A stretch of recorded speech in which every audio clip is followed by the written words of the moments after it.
Okay, so hello and welcome to the CodeMaven channel. My name is Gabor Szabó. This is going to be a presentation and probably live coding about the Rocket framework, web framework of Rust.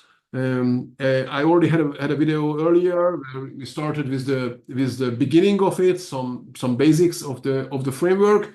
I was thinking whether I should do more of these basic stuff or not,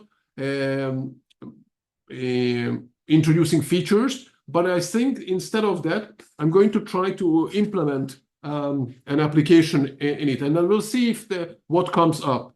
And specifically, obviously, the obvious choice would be the to-do list. But and I actually started the application as a to-do list application. But today, I posted about Rust jobs, various websites where you can find Rust jobs, and I was asking about it in both the LinkedIn group and the Facebook group of Rust. And so I figured maybe we should start implementing a job board instead of a to-do list. I mean, the basics are the same. You just so I'll get started with that. About myself, a few words. So I've been programming for 40 years. I mostly do teaching. For many years I taught Perl, then many years Python, and recently I started to work with Rust and teach Rust as well. That's the main thing I do. In addition, I help companies with test automation, with continuous integration, with version control, and stuff like this. Okay, that's about myself, and let me share now the screen, and then built-in screen. Okay, and what you can see now, or what you're supposed to see now, if everything is working fine, is the meetup page where the event was published. If you didn't come through the meetup page, or if you're watching the video and you'd like to join us in one of the later events, mostly about Rust, but also about Python and sometimes even about Perl, then please join this group, which is called CodeMavens. The link will be beneath the video in YouTube, so you can just go there and register to the group, and you'll get announcements when there are more events. I would like to also thank to the people who are sponsoring me through this GitHub sponsors and Patreon or via PayPal.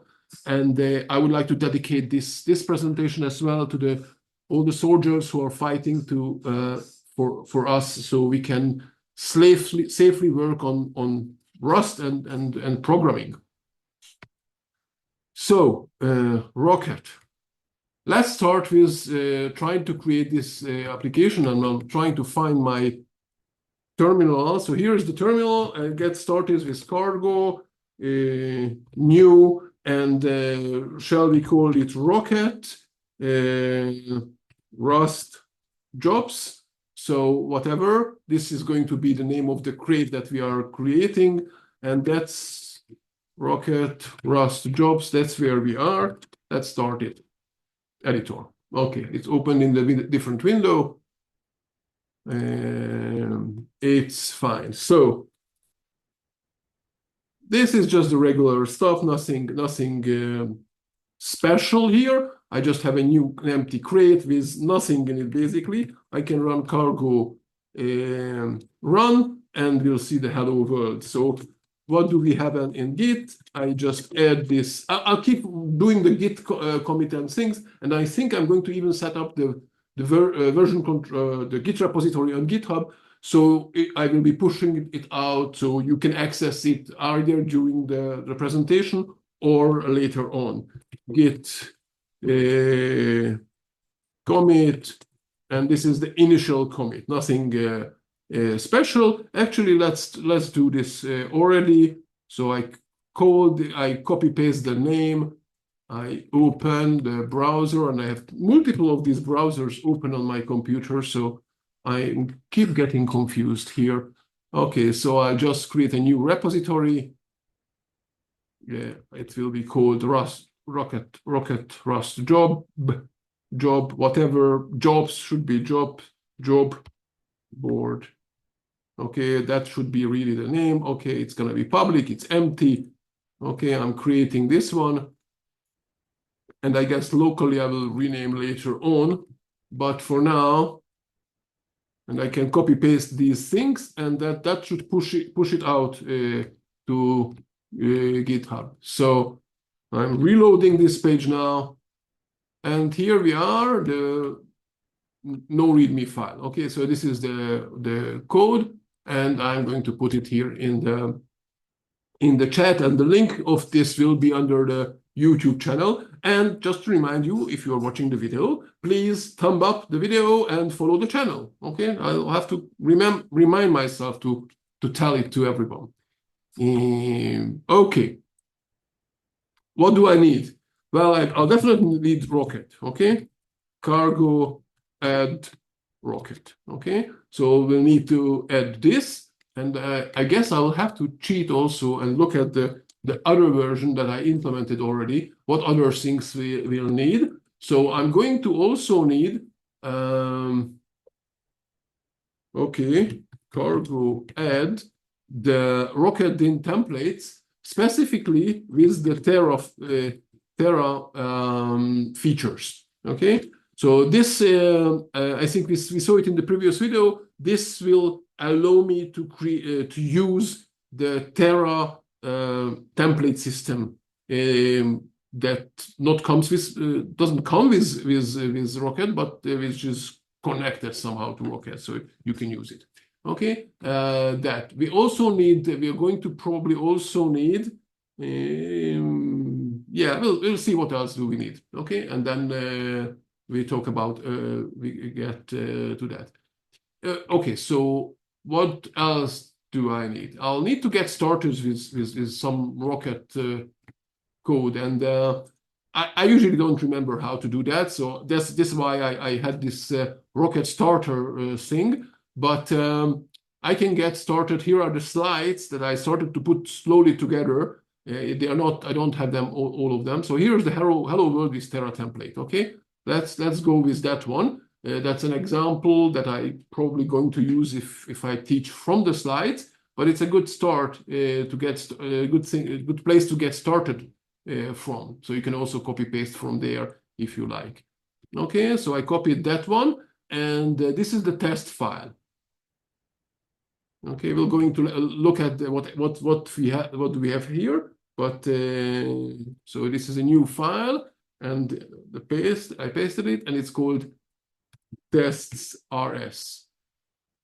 Okay, so let me see if there is anything else. Oh yes, there is a template. So there needs to be a template in the templates folder. Okay, so I create a folder templates. And in that folder, I'm going to create a file with this content index.html Terra. So I'm going to create this content, and it's in the templates index.html Terra. Okay, I could have copied from that thing. Now, if I copied everything, then the test should pass. Okay. It's compiling the whole thing, and everything should pass.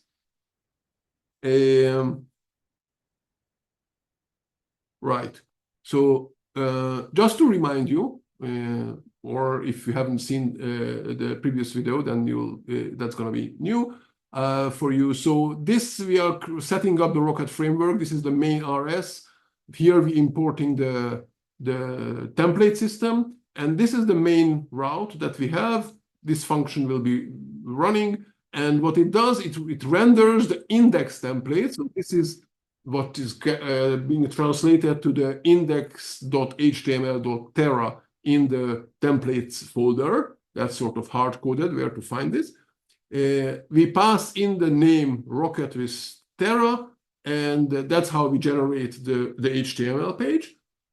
So that's for the specific route of the main page. And here we configured the Rocket server basically, and mounted the root. Mounted this index function to the root of the whole site. And we also had to attach this template fairing in order to be able to use the templates. That's it. And then we connected to the tests. And the tests themselves has just a simple function here. We create a client that will allow us to connect to this web application without launching the web server. And then we send in a GET request to the slash to that page, dispatching it, and we got a response. And then we check the response whether it was 200 okay, it's the content type is text HTML, and if this was the response, exactly this hello and rocket with Terra. So this is how we get started. I can git status and git add the new files, git status again, git switch to Terra templates. Okay, nothing git push, okay? Nothing very special yet, but we have the basics there. Now, from now on, I can do basically I can go on two main routes, two main ways. Some people develop just by writing the code and writing tests and constantly running the tests without actually looking at the web interface.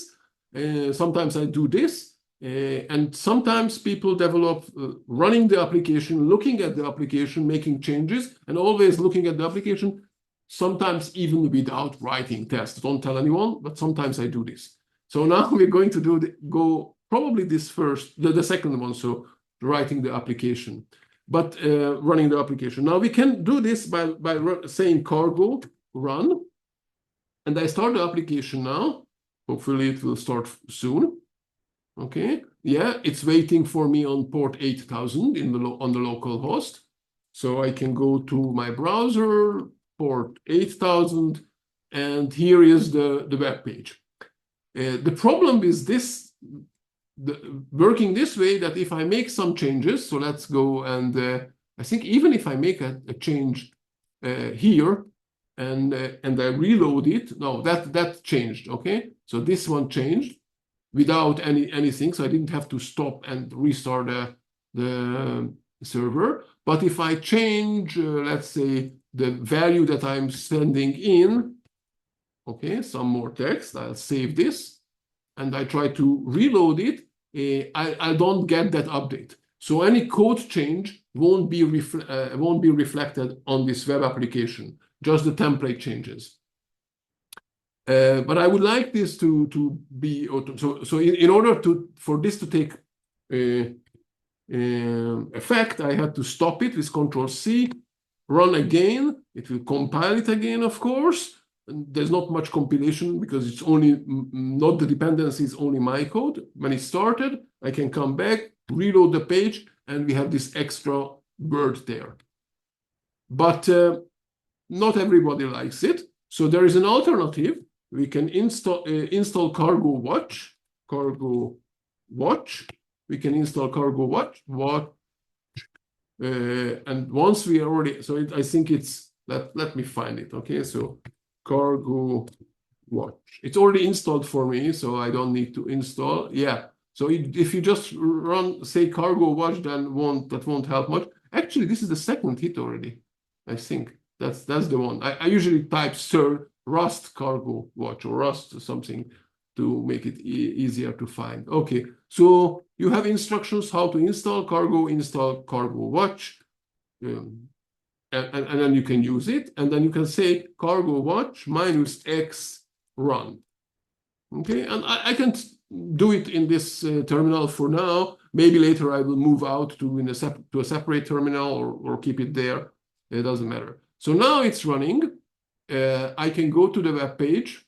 Okay, I can paste this one as well, the Cargo Watch link. Okay, we don't need it anymore. I can reload the page, and nothing changed, of course, because I didn't change any of the code. Now I'm going to remove this end word, save it. Okay, once I saved it, you can see that it's recompiling automatically. And it's a little bit annoying me because now I'm not in real control, but if I have enough time while I'm switching between the windows, then as you can see, I didn't have to restart the application myself. It automatically restarted itself, recompiled and restarted itself. Actually, if I remove this one, okay, and it starts recompiling, well, I can't reload it. Okay, so I can reload it, but it won't be, the connection is lost, which is unfortunate. That maybe it could be working in a way that it's still working, the old version. I'm not sure if it would be better. So keep the old version working until you compile the new one. Basically, that was sort of the idea. I don't know if it's possible and if it's something we would like to have, because then it might be confusing why it's not changing, even though I have changed the code. Anyway, okay, so we have this. Now the next thing, I guess, is going to be starting to accept some input. So I would like to have on the main page, I would like a separate page, okay, where I can add a new job post. So for that, I need, first of all, to create a new template. Okay, I'm going to create a new template where I have a form. Okay, let me copy paste it because you don't want to waste that much time with this one. Okay, so I can ask while I would type all this thing in, but I already had it. So a couple of things here that we haven't prepared yet, so we'll have to prepare. Here in this example, I was using separate header and footer files in the template system. So each one of the pages will have the same look and feel, which was still not very nice, but it's better than having each one of them separate one. So we'll have to do this as well. And this is the form, which I'm not sure I really need this part anymore. Basically, I wanted to have a form, okay, that will, yeah, I don't need these conditions. That wasn't such a good idea. I can keep this one and keep this one. Okay, so we have a form that has an action going to the add route, and it's a post action. So in HTTP we can have either get or post or a couple of other things. We are going to use post here because we are sending in data. And the job has a title for now and the company name, nothing else. Okay. Obviously, we can extend it later, but we should get started with this. So I'm saving this now as in the templates as add html.thera. Okay, and yeah, you see now because I use the command line, I would need the terminal, but let's use it here. So in the templates, I would like to create a new folder called include incl. And I'm going to copy paste the header and footer there. So this is the footer, not much. Okay, I'm copying from another window. So this is the footer HTML Thera. Okay, it's going to be in the include folder. And then I can also have the header, which is a bit more involved. So this is just the header of an HTML with entries for title. Okay, so this is going to be the header html.thera. And if everything works fine, then if everything is okay, then this now should work. And I should also copy paste these ones to the index HTML. So both pages will have the same look and feel. This one and the footer. And then suddenly the test will fail. And we'll have to do something with this. Okay, so let's take a look at what happened here, if it's still working. Okay, there's an internal server error. Lovely. What's going on here? So the thing is that we have the index, we are trying to render the index template, and it has a title field, which is not actually in here. It's coming from the header, right? Or not coming, it's in the header, HTML header template. We are looking for a field called title. By the way, it's a funny thing that here I left spaces and here I didn't. It's sort of I left it in because I could use it as an educational showcase that it doesn't matter. Okay, it's just, it should be the same, I guess, to make it nicer. But yeah, okay. So what this was missing is the value of the title. And I could go in two ways, I think. One way would be to come here. This is the index template, I think, yes, and then say set title equal to, let's say, hello. I think that should be enough. Just have to close this with a percentage. So that would be one way. And then I think if I reload now, it works, but now it says hello as the title.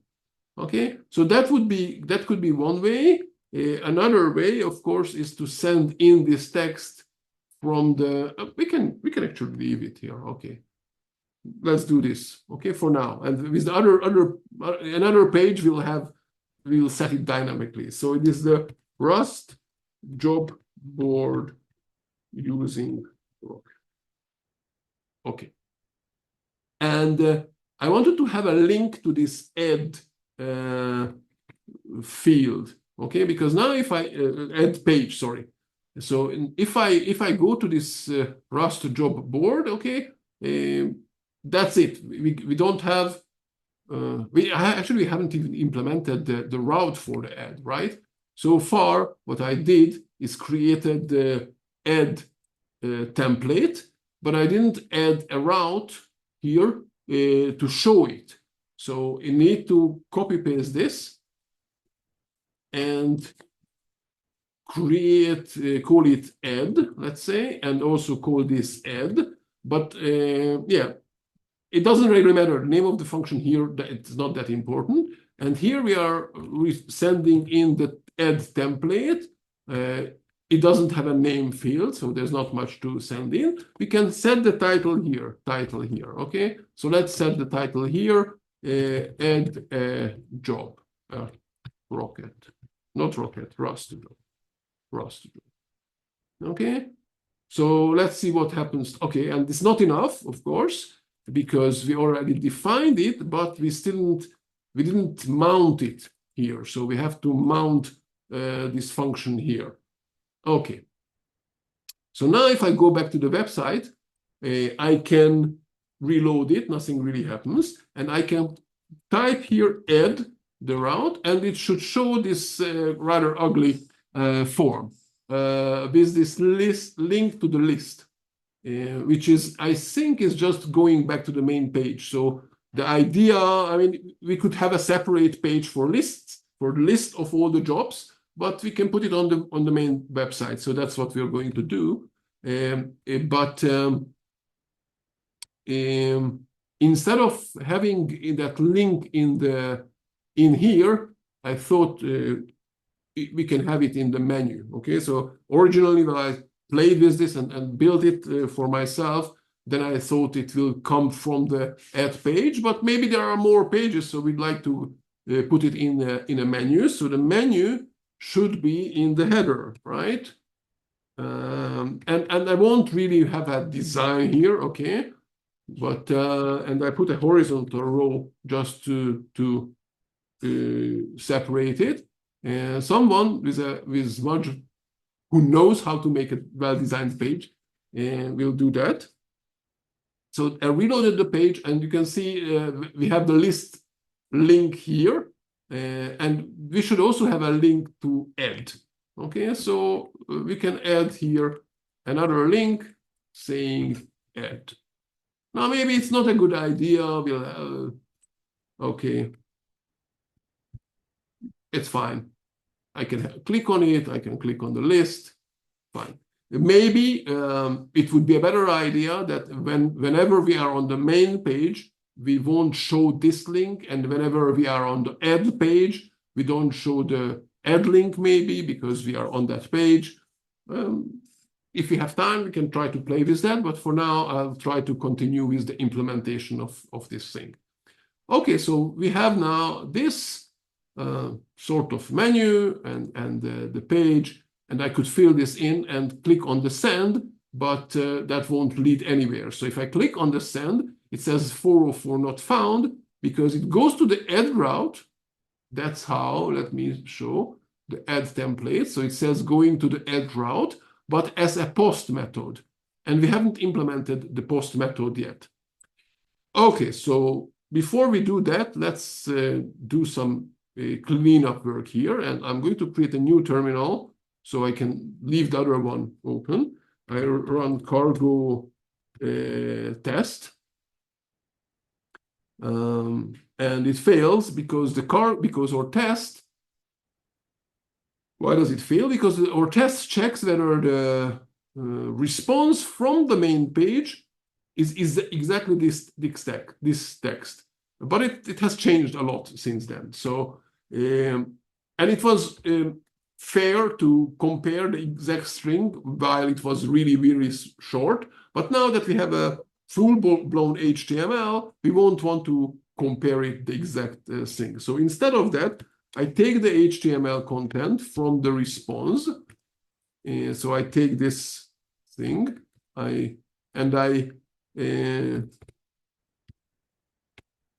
call unwrap. Now I didn't especially in the tests, it's fine to use unwrap or not to do a lot of error handling. Because, well, if there is an error, then you want to find out about as soon as possible.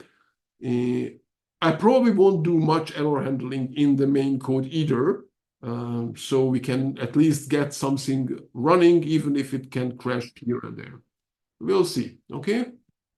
If we can. So this is the HTML. And then instead of assert equal, we just have assert and say HTML contains and then some string.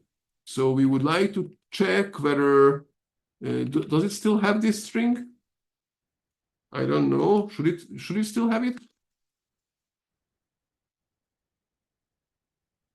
Do we have enough number of parentheses? Okay.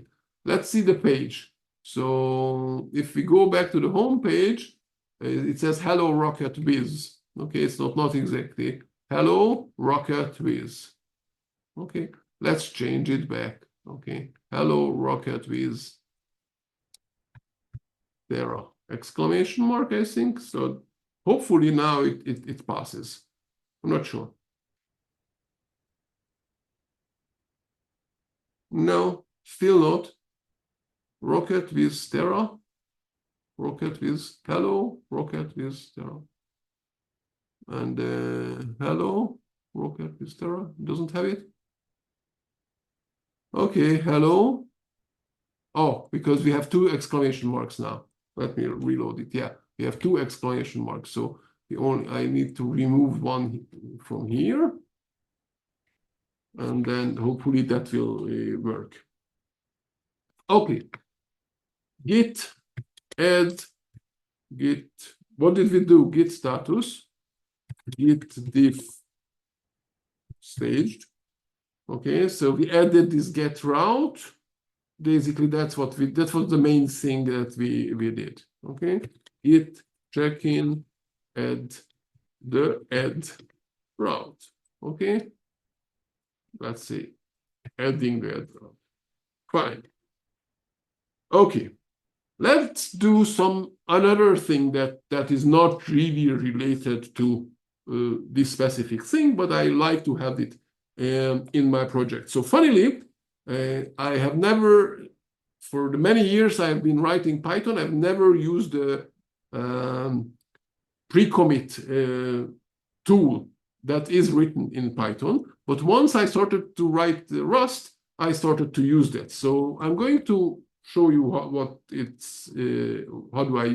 do I have here. So I have a Rocket to do, I'm just copying now the pre-commit configuration file. Okay, so what is in this pre-commit configuration file?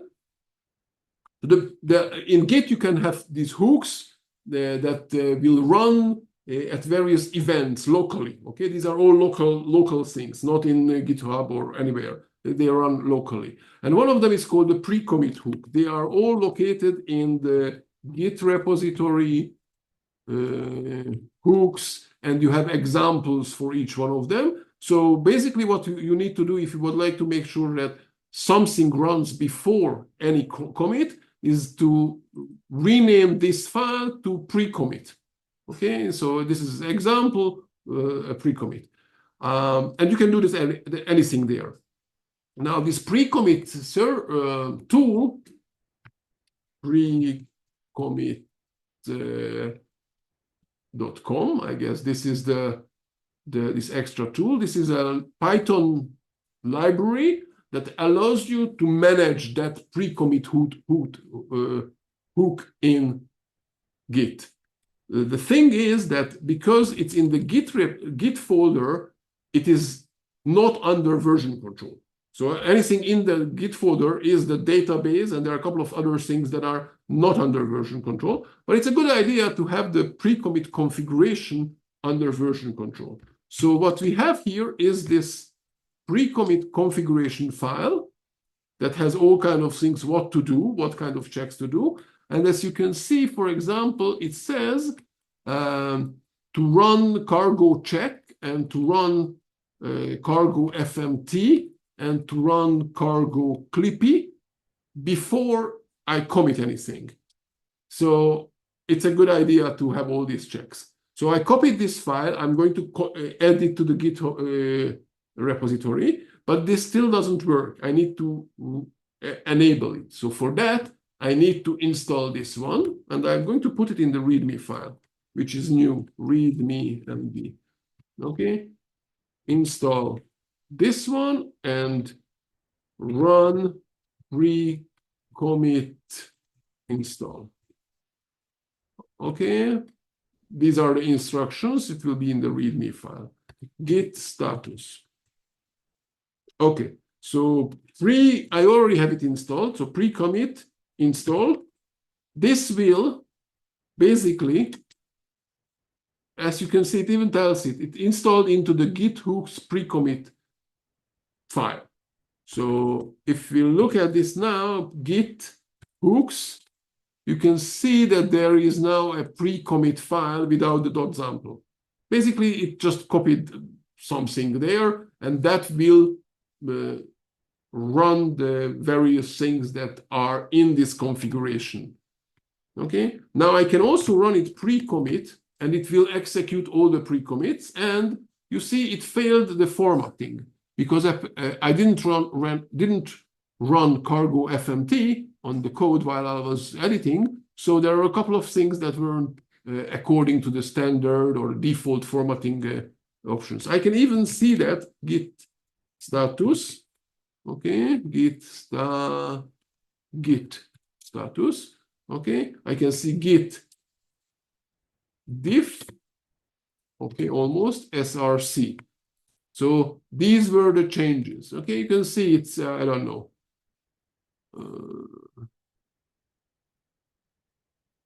Right. Yeah, so it moved the context to the next line, basically. Okay, some formatting changes. That's fine. Git status. Okay, so now I can say git add pre-commit and readme. Let's say I'm adding that. That CI is commit for me. Add pre-commit configuration, and then it won't work because I didn't add the updated file. Okay, git status. Okay, so let me git reset the readme and the pre-commit. Okay, git reset, git status. Okay, they are not there. So git add the src main. Okay, so first I do all the formatting. Git check-in run cargo FNT. Okay, that passes because that was so these things, what you can see here, this blue and green, this is when the pre-commit is running, all the things that pre-commit does. And now I can add the rest of the files, which is the configuration files of the pre-commit hook. Add pre-commit configuration. Okay, and this will also do, I don't know, what spell checking. It runs spell checking on my README file and various things. Okay, this is not CI. Okay, this is not something that runs on GitHub. It's not GitHub Actions. Nothing. We can also do that, but well, maybe later or another time. Okay, so where are we now? We have this we don't. Did I paste it? No, I'm going to paste it here as well, even though it's in the README file. Okay, so we have this page, the add. Okay, now we need to accept the data here. Okay, so if the user types in something and sends in the data, we need to do something with this. So for that, we need to implement another of these routes. Again, get. No, this time is going to be a post for the add pass. Theoretically, you could do it in one. I guess I've never tried it, but these are never tried it in Rocket. But these are two different things, so they should do different things basically. This should just show the template, and this should check the incoming data. So need to be different. Now they also need to be different function names. So I'm going to call it add post, and just to clarify things, I'm going to change this one also to add get. And then of course, because it's add get, I have to update also the mounting here, add get and add post. I'm adding both of them into this mount. Okay, so now we need to somehow accept the parameters. And how do we do that? So let me cheat again and copy paste the whole thing. So in order to accept the parameters, I need to create a structure, a struct, with the names of the fields that I'm looking for. Okay, and this is going to be the job input struct. So it's describing a job that we're getting from the user. Now, just to jump a little bit ahead, I'm going to save it as well into some database or just a file. And for that, I will need a separate struct. And the reason I need a separate struct because there are going to be a few fields that are generated and not received by the user. For example, I'm going to allocate an ID number to the job, and it's not something that I get from the user. I'm probably going to save also the date that it's being submitted, which is again not coming from the user side. It's coming from it's generated, and so I might be able to. I don't know if I could just use the same struct. Maybe it would be. Maybe that would be also a good idea, or maybe that would be a better idea to just use the same struct, but for those fields to have the values optional, and then to make sure internally to override them. Though maybe that's also risky. So what I'm thinking now is that I could say, let's say ID option something. Okay, I don't know what should be the ID. U32, okay, and then before saving, I'll generate it and put in this ID value. But if I have it here, then I think it also means that the user can send it in. I still overwrite it, but what if I forget to overwrite it? Then I'll have a security problem that the user can send in these IDs. So maybe I'm not sure if it's a good idea to have it here. Anyway, for now, the way I implemented it originally was to have two separate structs. But even before that, we just need to accept the struct. Okay, so in order for this to work, I need to have this form imported, and it's coming from the Rocket form. Okay, and what else? So here in the post thing, I need to tell that it's going to get some input. The data is going to be, and this is how you write it, in some input, okay? The name here doesn't really matter, but what matters, if I run F8, it will tell me that that's an unused parameter. So what this construct tells Rocket that we are expecting a parameter and we are going to call it input. So now I have to define a parameter that I am accepting called input, and this thing has to be of the type that we are looking for. Okay, and how do we write this? We need to say that it's a form, and inside there is this job input, job input, and the whole thing gets an anonymous lifetime. Okay, this is how we get this, and at this point I will just render the add page for now because I would like to see what's going on here. So I would like to log this Rocket info, and then we have two fields, the title field, right? The title field, which is coming from the input.title. And we also have Rocket info, the company field.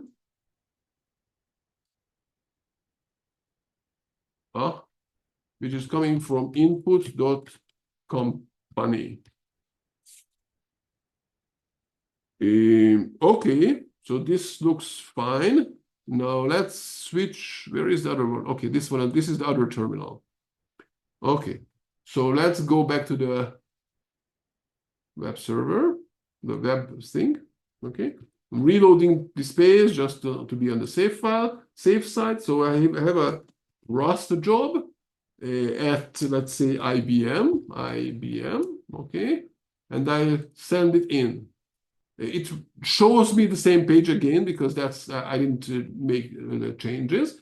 But here, let's see if it happens. Yeah, so here you can see that the data that we sent in was logged by the Rocket logger, so by logger, and onto the console. So we can see that this is the data that we get. Just one note, if you are expecting receive here some secret, let's say a password, don't log it, okay? Just don't forget that I shouldn't log it, because then it's coming out free text, and if you're logging it to some file, then all that thing will be in a file. So make sure that you don't do that.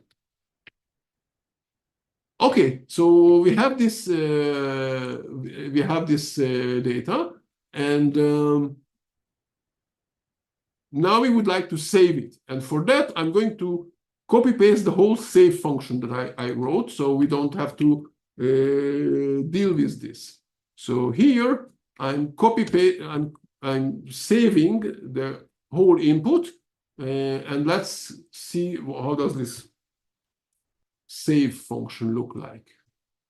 Okay, I'll go over the save function, explain it, but I'm not going to write it down. I guess I can put it here, okay, somewhere. Probably I should put it in some other file, but I need lots of other things here. So what do I need here? I need to import, I need to use the error, okay? So I'm using the error. Okay, let me put it here so I won't have to go far. I also need to call this getDB. Okay, let me explain what I'm doing here. Okay, before you go crazy totally. So the idea is that instead of using a database, I'm going to save a whole thing into a JSON file.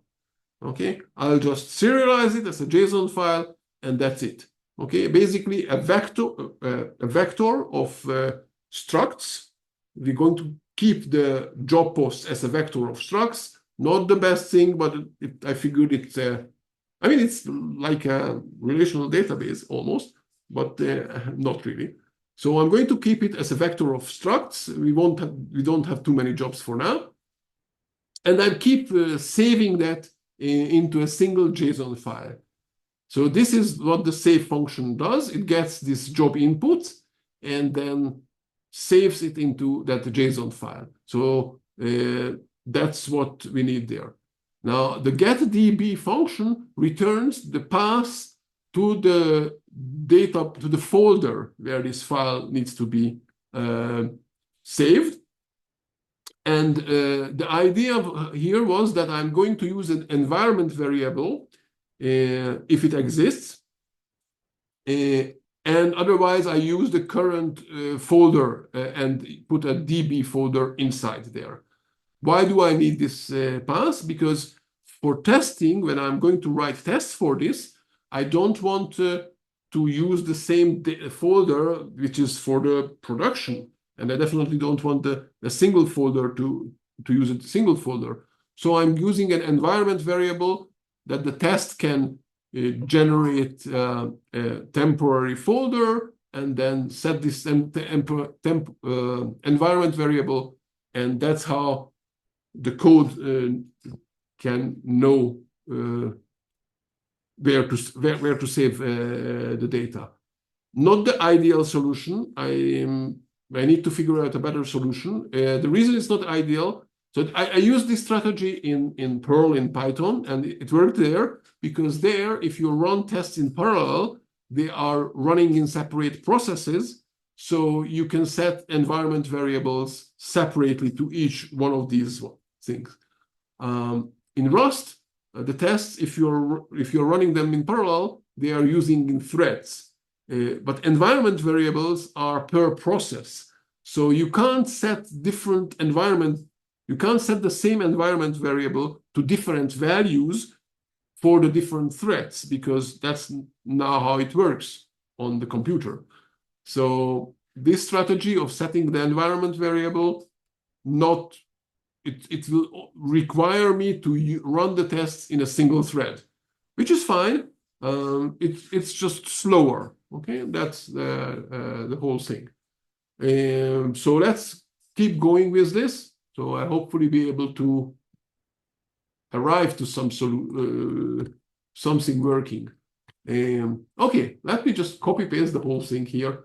The whole section of use statements instead of waiting, doing it one by one. So there are lots of things I had to import,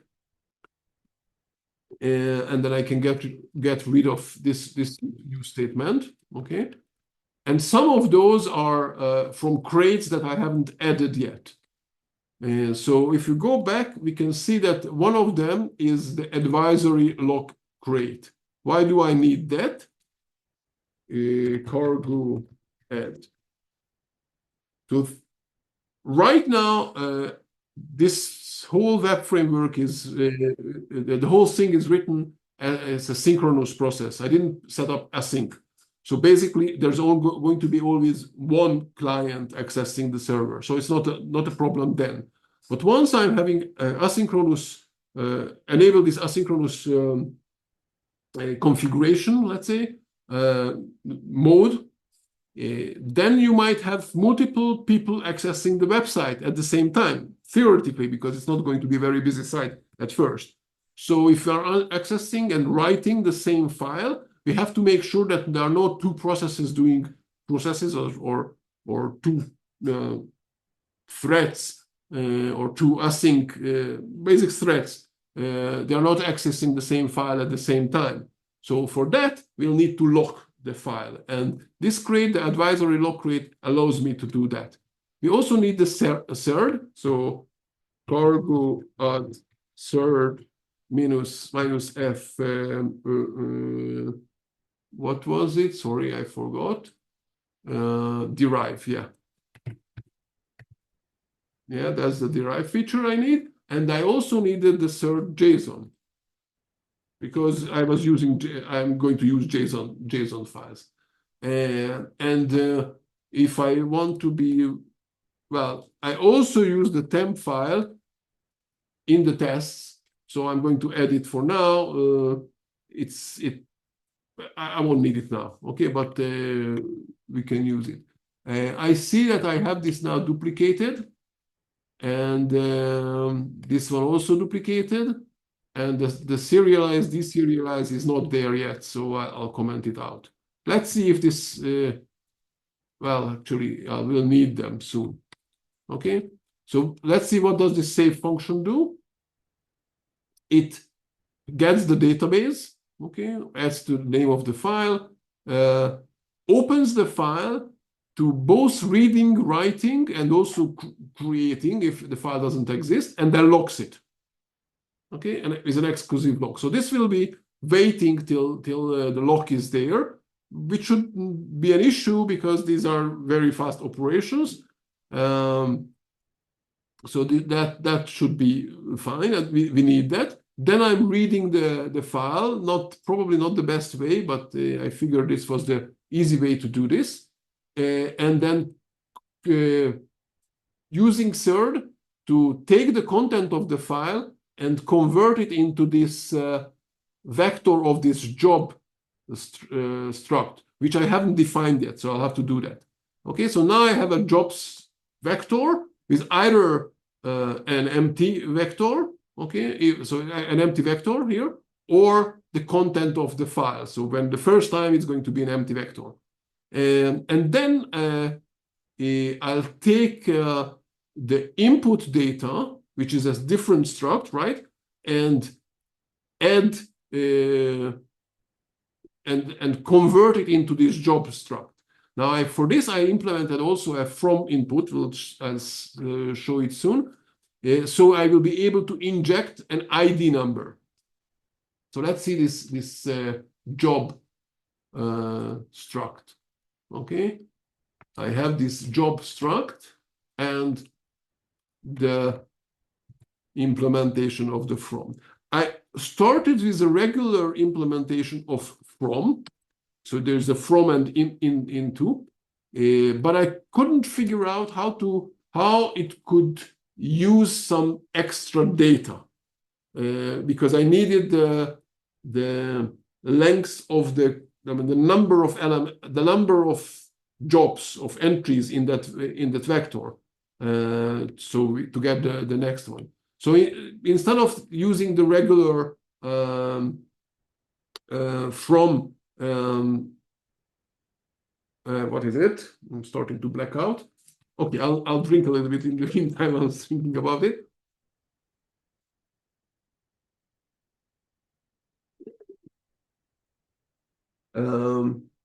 Yeah, so instead of implementing the regular from, I created a separate one, which is just called from input. It gets the input and the ID, which is a use size. Okay, so it gets the job input that we got from the user, and it creates this job struct, which is the same struct for now, title, company, but it also has, it also has a field called ID. There's also one more difference, as you might notice. In the job input, I have this string references. Here I needed owned strings. And the reason I need this owned string, so capital letter string, is because I'm going to read this, because I'm reading in the whole data from the file. So the existing data I'm going to read from the file in a function. And then that function is going to return this vector. And so we need the vector to own the data. And I also have some preparation for the submit date, but I haven't done with it much yet. Okay, so that's basically the implementation I have. I have a struct, which and I don't think that I need the clone anymore here. I need it here when I was at an earlier version of this thing. We'll see that. Okay, so now this one is supposed. I think that I think it's everything is working now. Should work now. So let's see if how it works. What if I add now the job again? So I go with the first job at IBM. Okay, I had a couple of examples, and I click on send, and it still shows me the same form, fine, but no problem. I don't have a feedback. But if I go back to the terminal, yes, you see, there is a DB folder. So it created the DB folder. And in the DB folder, it created this file called mydb. And I think I have JQ installed here. Yeah. So I can use JQ to look at this file. And as you can see, it has the job in there. Let's add another job. Where is this? This is going to be the second job. I'm going to add Facebook. Okay, click on this one, saves it. No feedback on the UI yet. But here, if I run it, okay, so now both of them are here. And the second one got ID 2. So I have this data. I copy-pasted most of the stuff, but it's fine. Let me remove that clone. I don't think that I need the clone there. Let's see if I need the cloning. Oh yeah, I do, apparently. Okay. So, fine. I'm obedient. Whatever the Rust compiler tells me, I'll just do it. Okay. The problem with okay, so the big problem, the way I'm showing this, is that it might look for some of you that I can just write code like this and it works. And that's really, really far from the reality. I have quite a few videos where I make all kinds of mistakes while I'm coding. And some people tell me that's not a good idea because people think, oh, you can't code. But it's way more realistic. So people who are watching the videos won't feel that this Gabor might, I mean, he knows everything. And as opposed to him, the viewer, struggles hours with this. So I have been working on these hours, okay, before I could get and copy paste it and show it to you. So that's an important thing. Okay. So I can git status, okay, first of all, I need to git ignore this DB folder, git status, okay. And then I can add the code that accepts a job offer or accepts a job. So git add accept the job posting. Okay, let's see what happens. Of course, cargo FMT failed. Okay, so let's see what happens. The test passed. Okay, so you can see that this pre-commit does all kinds of checks, git status. And this is, as you can see, I added all of them. Now this is not added because the format actually did all the formatting already. So it didn't have format check. It didn't just fail the formatting. It automatically changed the format. Because this is, let me show you, FMT. So this is the command. Cargo FMT. This line is the command. You could also add cargo FMT ---- check, and then it would just fail your commit, without actually doing the formatting itself. I don't know, whichever you prefer. So I can add now this, and we can also see git diff. What was the formatting change? Lovely, an empty row removed, another empty row, a couple of empty rows removed. Okay, so it wasn't a big deal. Okay, but still, git add. Okay, and now git check in. Oh, it gives me the opportunity to correct my commit message as well. Okay, fine, git push. What time is it? Oh, an hour. An hour has passed. Okay, we have a few more things to do, and then I can finish with at least having the basic things work. And basically, the main thing I think I would like to add now, I mean, two things. I don't know if I'm going to do both of them. One of them would be writing a test for this, and the other one, and I can copy paste the test, so it won't be take too long. The other one is showing the listing on the main page. Well, then there's a third thing. The third thing is showing the individual job posts. Maybe I'll do all of them. Okay, so let's see the listing. And I'm going to use the magic of copy paste again. Not much. Okay, so I'm opening the main index.html. I'll leave this hello for now because the test likes it. Okay, I copied this thing. What does it do? It's the Terra template system. It assumes that there is going to be a list of things, or a vector in our case, because we are in Rust, and it goes over those entries. So it's an iterator, actually. It doesn't really matter, I think, some kind of an iterator. Okay, so it goes over that. This one will be one entry. In our case, it's a job. So I could rename it to, instead of entry, I can write job. And then here I say this is taking the job ID, and this is taking the job title, and that's it for the listing. Okay, so this is in the template. Now we need to pass in the jobs to this one. For that, I have another function to copy. Just a second, I'm looking for it. Okay, so this function is loading the data. Okay, so it also gets the name of the database, the folder, and with the getDB, and then there's the name of the file. And then the options are different because it only opens the file for reading. It also looks, I'm not sure if I need it, but maybe yes, because I don't want to try to read the file while the other one is writing it in the middle, okay? And because then it will be a half-written JSON file, and then it won't be correct. So I'm locking it here, and then the rest is mostly the same. I'm just returning the jobs, okay? And it's returning a result, so if anything goes wrong, it can fail. Actually, there's an unwrap, an unnecessary unwrap, because it should just return the error.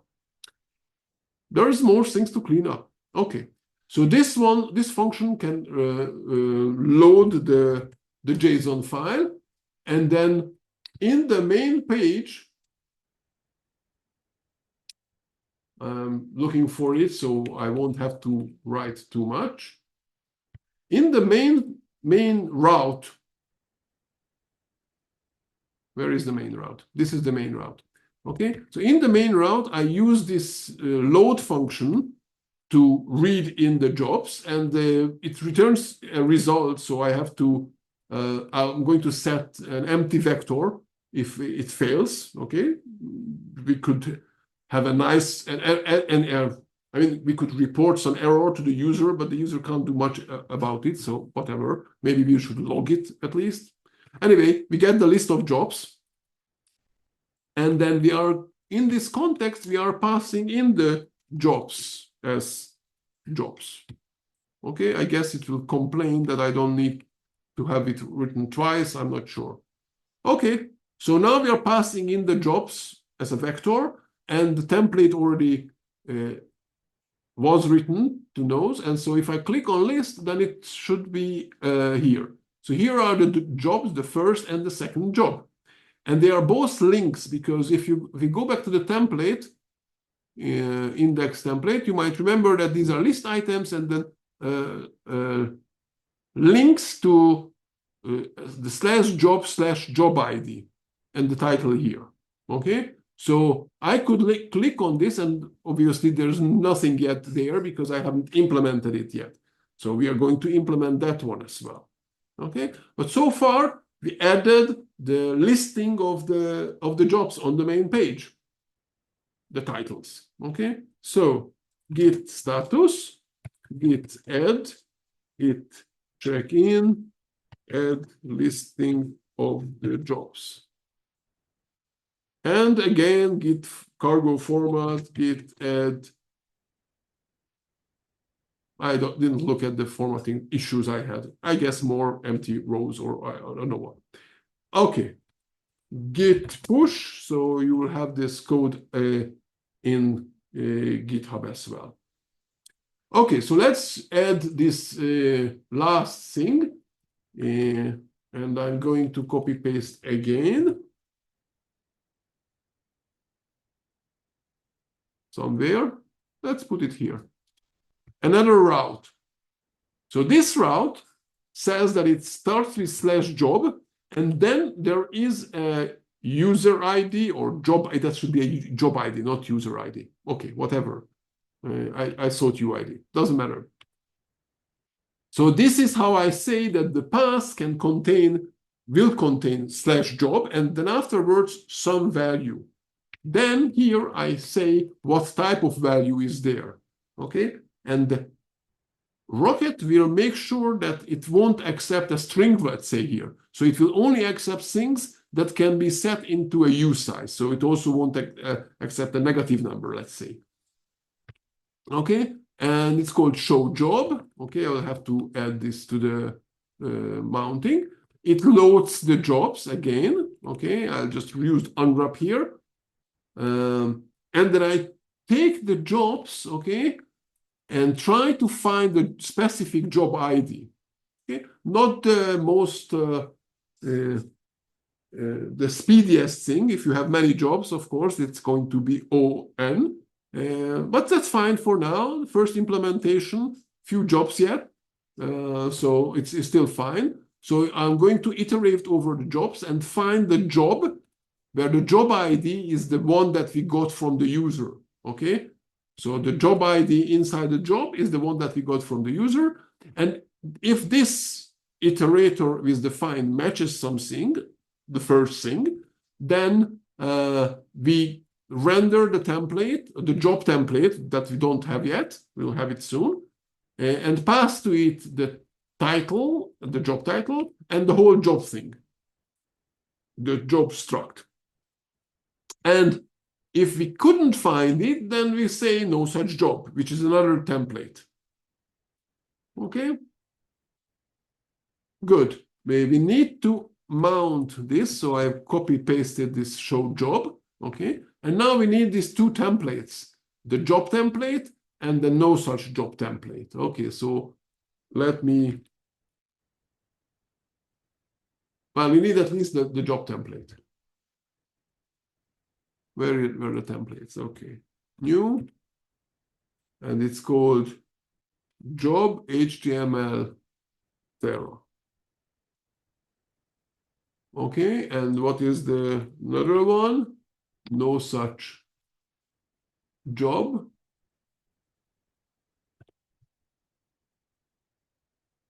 No such job.html.terra. Okay, I hope that I wrote it correctly. Okay, so we have the code and we have the templates. So hopefully this should work. If I click on it, it works. And for now, I put here both the ID, the company name, and the title. So as the beginning, and I go back to the list, and I can click on the second. It shows me the second, looks fine. If I go here and say 3, there's no such job. If I say Kukurikoo, then I get this other error because this is Rocket not entering that route because it doesn't match. Okay, so the value I put here is not a U size. -2, not working because it's not an I size, it's a U size. Okay, let me just check the test. If I can copy paste. Okay, I'll copy paste the test.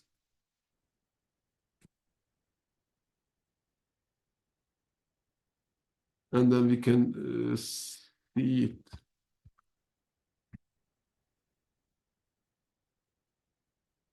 So first of all, let me run it. Cargo test. Okay, cargo test. And right, git status. Okay, I didn't change the test yet, so let me commit this one. Git add, git show individual job. And this fails again. Okay, I know. I should have. So actually, this actually shows really well why this pre-commit hook is valuable, because I keep forgetting running cargo format. And it tells me that Gabor, just run it, or actually it even runs for me. So it won't be that I'll push out changes which are not formatted according to, well, for now, the default rules. But if I also add some of my new rules, then making sure that those rules are, formatting rules are followed. And it won't be that a week later, I need to run cargo FMT, and I'm going to have a commit that just formats, and it ruins the blaming part of Git. Okay, so Git push, and I'm going to add this one. Now, let's go over what is this. So it needs the env, use std env. What else? I don't know. Okay. So here, what does it do? It creates a temporary folder, and then inside it creates a folder called DB. I don't really need this additional folder inside.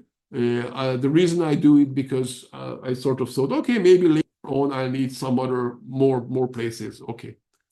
So this is the path to the DB, the temporary folder. I set the environment variable, and then I start the client. And then I go to the add page. I check whether I get the page as I expect it. I have some to-do item to check when I submit the page incorrectly, but I didn't do anything with that. And here is the one that sends in a job posting with a title and the company name. And then basically, well, this will fail because I didn't make the changes of the job added and all these things. So let me comment this out. And I also need this content type here in the test, which comes from the Rocket HTTP. So here, yeah, instead of just status, I now get the content type as well. This was, I just used this thing, the content type. So maybe it will work. Cargo test. Let's see if this works. There's one more small add job post. Yeah, because the title is different in this one. It's, what is the title? Add a Rust job. Okay, this is the title. Add the Rust job. It's not the same as I had with when I was working on this. So add the job, this one. This needs to be the title.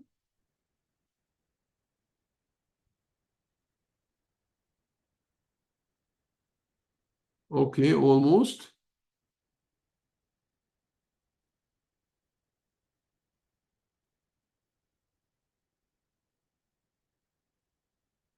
Okay.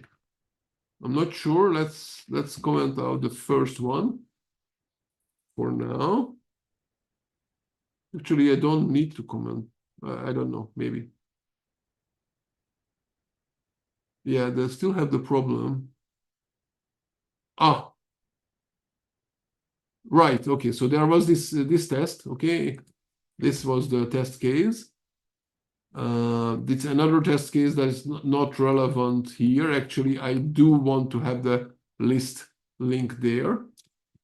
In the original version, I didn't have the link to the list on the add page just after it was submitted. So that's why it was different. Now I can enable this one because I thought that the problem is that I have two tests here. Okay, it still have a problem. Okay, the tests are passing, but they are passing because the two tests, the first test doesn't access the database at all. As you might remember, I told you that this environment variable playing with the environment variable won't work if the tests run in parallel. So I would in separate threads. So I need to configure this that it won't run in separate sets. The way I can do this is that to ensure that none of the tests run, that I won't have to, I mean, I could give, I can say cargo tests, let's say help, and I can provide it with the,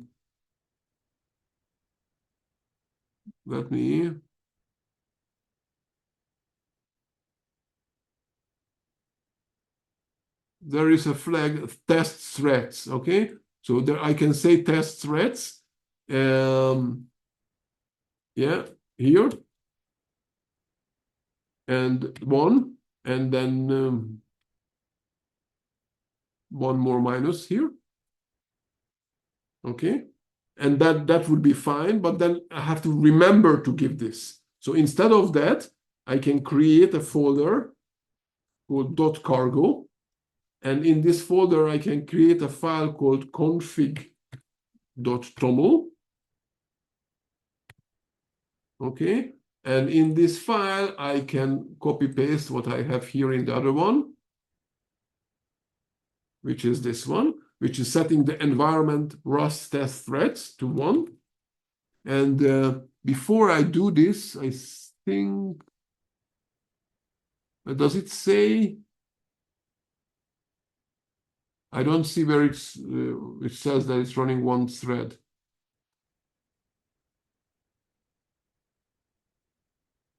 Did it say earlier running? No, I don't see it. Where is it saying that if it's running one in a single thread? Anyway, now if I run cargo test, it will run in a single thread without any flag because it's in that configuration file. So it's a sort of a limitation, but at least I can write my tests in a nice and easy way, hopefully. Okay, git status. I think I'm done. Git add test. And, oh, now this worked. Okay, git push. Yeah, an hour and 20 minutes. I'm done. Thank you for being here. If you have any questions that you would like to ask still in the video, then ask it now. Those who are watching the video, please like the video and thumbs up and follow the channel and share it with other people. And thank you for watching, and join our channel or meetup group.